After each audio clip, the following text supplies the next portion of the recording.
Ngikhole inkinga engiphuma kuyo.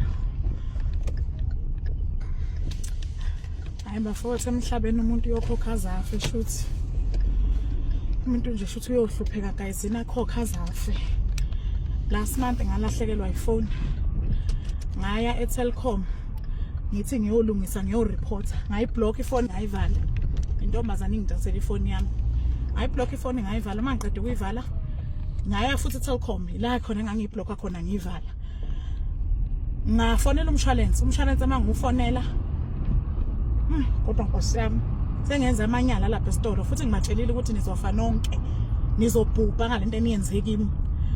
Uma ngiyifonela bangifika esitolo banginike one umshwalense change. uTelkom akangicelanga ukuthi umshwalense useshintshe insurance provider baqhubeka ba debit. Uma ngibafonela inombolo yabo kuthiwa ibusiness selavala. Uma kusuka lapho selivaliwe ke business ngiyamukela. Uma kusuka lapho ngiyafika esitolo ngiyabatshela ifoni ilahlekile. Bathi bona fonela na umshwalense ke nayi inombolo yabo. Uma ngibafonela baku insurance ngibatshela ukuthi hayi ifoni isilahlekile sengiyivalile ama sim card wayo. Bathi bona hayi okay. Qala nayi bani number. Qala iprocess ye claims. Usisi wasayina khuzaneni usisi wase sales. The sales rep tells me ukuthi hayi uthi if isim card le yakhona yayikhona ngithi mina yayingekho athi hayi no ngeke bakunike leyo mali. Mina one thing I can suggest ukuthi do an early upgrade. Ngakhala ngayisakaza phansi sengikhokhe 300 rand for almost 2 years. Futhi 300 nento ngaphezulu for almost 2 years. Ngamkeleke ukuthi le phone ngivele ngeke ngisayithola imali yakhona. Athi usisi do an early upgrade. Insurance company sengo alethile ukuthi ifone ayisekho. Wonke umuntu useyazi ifone ayisekho athi usisi do an early upgrade. Ngibuke ukuthi kuma expenses wami kwi current bill yami ka Telkom what can I reduce? Ngireduce an unlimited data ka 500 and something. Ngithi ngiyayicancela leyo data ngenxa ukuthini ngeke ngikwazi ukuthi ngoba basazongipenalize for an early upgrade futhi ngeke ngisakwazi ukuthi ngimelane nokukhokha isikweletu esingaka.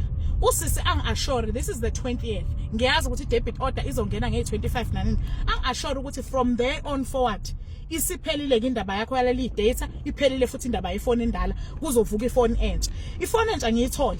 Ngiyikhave futhi nayo. Ngiyikhave guys inefoni entsha.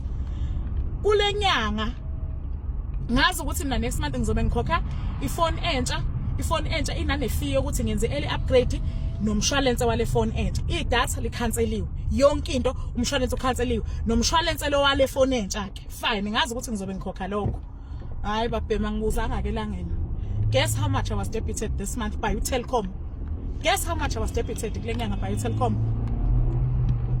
Bank debite 2,700. 2,700. Hluphekile mina last month ngingasenalo idata. Ngiphila ngokuthi ngithenga idata usuku nosuku while I'm waiting for my fiber to be installed. Ngiphila ngokuthi ngithenga idata usuku nosuku. Next thing you know sengizothathelwa 2,700. Ngizodlana mina inyanga yonke. Ngizophila ngani? Ngizoba yini la emhlabeni? 2,700. Zwana ukuthi leyo mabhili i-breakdown yelo 2,700 kwenzakaleni. Bathi ifoni entsha umshwalense wayo ifoni endala nedata no insurance yefoni endala no insurance yefoni entsha ifoni entsha nedata leli data engilikhanselile lika 600 rand engilikhanselile still ngiyalikhokhela kule nyanga bathi hayi usakwelete lenyanga ezayo izikweleti ikhutha phambili hey uNkulunkulu wami ngizofa ngavele ngasho ngathi ngibulaleni okungcono ngibulaleni bathi account yakhe izobhlokha nani abenza abakufunayo.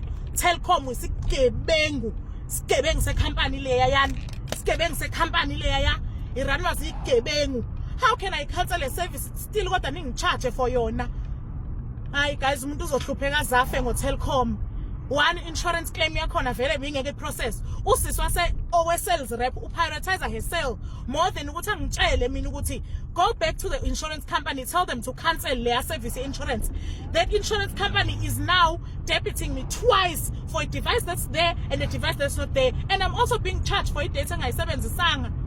Abafethu sizofa sengifile 2,700.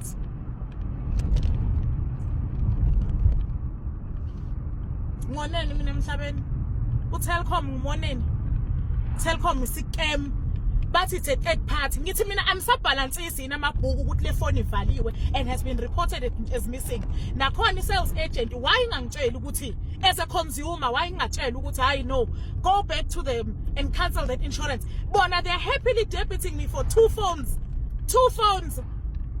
Hayi guys, ngizofa sengikhale esitolo ngaze ngayisakaza phansi ngabatshela ukuthi nikhohlakele futhi ngisho nonyokweni bakhohlakele ningangiyekela ngihambe nazi kahle ukuthi nizongidebita futhi for umshwalense wefone endala nithi it's a third party. I-third party kanjani esebenza nani? Ngamtshela futhi loya bhuti ngathi ninafanele ndidecide ukuthi nisebenza nezigebengu yini.